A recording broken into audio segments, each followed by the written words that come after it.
Hello and welcome back. And today in this video, we are going to discuss about using the editor for the Numpy library practice. So Numpy is a Python library as we discussed in the previous video. If you have not seen that video, I would request you to go there and understand the basic concepts related to this library, why this library was written, what is the use, what is the difference between the arrays and the lists. And those are very much important for you to understand before you start, right? Why you need this NumPy library, or if you need the NumPy library at all or not, all those things you must need to understand. So that is why I have created that particular video. So you can go there and understand that one. So we will use the Jupyter notebook for our practice, and I have installed it myself. To install this Jupyter notebook, basically you don't need any specific setup or anything to download.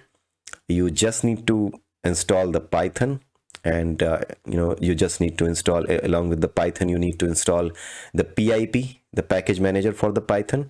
And using that PIP, you can install the Jupyter, right? And then you can run the Jupyter after installation. So you can open this jupyter.org/install, right? This is the thing, jupyter.org/install. So I will just paste it in the comment in the description section, from where you can take this. So you can reach out here and you can see what you can do. So if you have to install the Jupyter lab, you can do the Jupyter lab as well, but we are going to use the Jupyter notebook. So for the Jupyter notebook, you need to install the notebook using the PIP, which is the package manager package for the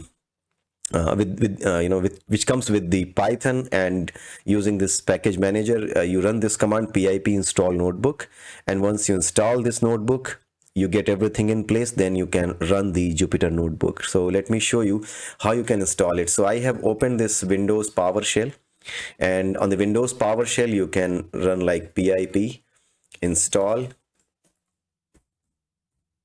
Jupyter, Jupyter. So since I have already installed all these things, so you can see a requirement already satisfied, all the things are already there in place. So that is why it didn't take much time, and it installed and it showed everything instantly because everything was already installed. So if you will run this a particular command, then you will be able to see this. I'm not going to tell you that from where you will get the PIP. If you know the Python, if you have installed the Python on your system, there are some prerequisites for this particular course. Let me tell you, you must be aware about at least something about the Python programming, right? You should be aware about the basics of the Python programming, at least using the lists, arrays, the basic things, not the object oriented things, but yeah, at least the basic things you should be aware about, related to like how to use the for loop, how to use the if else conditions, right? Breaking the loop, continuing the loop, all those things, all the basic programming semantics that you write in your code, the basic things, all those should be known to you. Otherwise you will face troubles. And this course is not for teaching you about the Python specifically. This course is for the NumPy library. You must need to be aware about this one. So PIP, you can install yourself, right? Node package manager, then whatever needed. If you are using the you can install the Python through the setup. If you need the node package manager, I'm not sure if you need it, because once you install the Python, you can use the PIP, and then you can get these libraries online. So this is the thing to install the Python the Python NumPy library. And now if you want to run it, then what you need to do, let me clear the screen. You can run like this, Jupyter, and then notebook.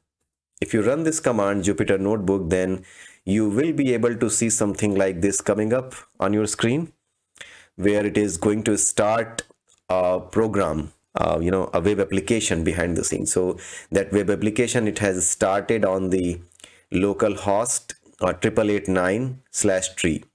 So this is the a basic location on your web server. Your machine will become the web server itself for the for this Jupyter notebook. and then it will run it for you, and you can see number of things here. We will discuss all these things, right? All these things, they are coming from a particular location where my Jupyter notebook has been installed.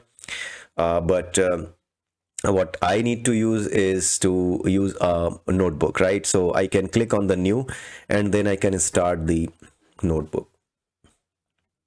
When you start the notebook, a web page will be opening. Okay, so here you can see on this web page, you can see a particular block where you can write a piece of code in the in the Python language, right? So I'm going to write some piece of code in the Python language here, right? Like print hello world, right? So if I write this, and if I want to run this particular piece of code, we can see that yes, it is hello world. And with the Jupyter notebook, the basic advantage with you is that if you run the program, you can run a particular block only, and this particular block will read the code from the beginning itself. Like suppose if I write something like here, b is equal to 10, and I'm only printing the hello world, and then I'm assigning a value 10 to the variable b, and in the next block I want to print only b. Then I want to, I have seen my previous block that it is working fine, and I want to see whether this new block only is working fine or not, because previous block is already fine. So I can simply run this print b is equal to 10, right? Otherwise, if you run the entire program, it will run like hello world and then 10 as well. So both lines are not printed. The entire program contains this and this, these two lines and this one line, three lines it contains the entire program. But the thing is that here I don't need it. I simply can test my different code blocks. So this is another advantage of using the Jupyter. It becomes easier for you, faster for you to write your code, understand your code. So this is all about the Jupyter, and you want to use the Jupyter Lab, you can use that one as well. You can install the Jupyter Lab as well. But Jupyter Notebook for the purpose of Numpy is enough, right? So you can install this, just install it and run on your system. And once you come up with this, just do some practice around this one. Okay, and from the next video onwards, we are going to start the Numpy library study, and we will do some exercises. Okay, so till then, have a nice day and bye-bye.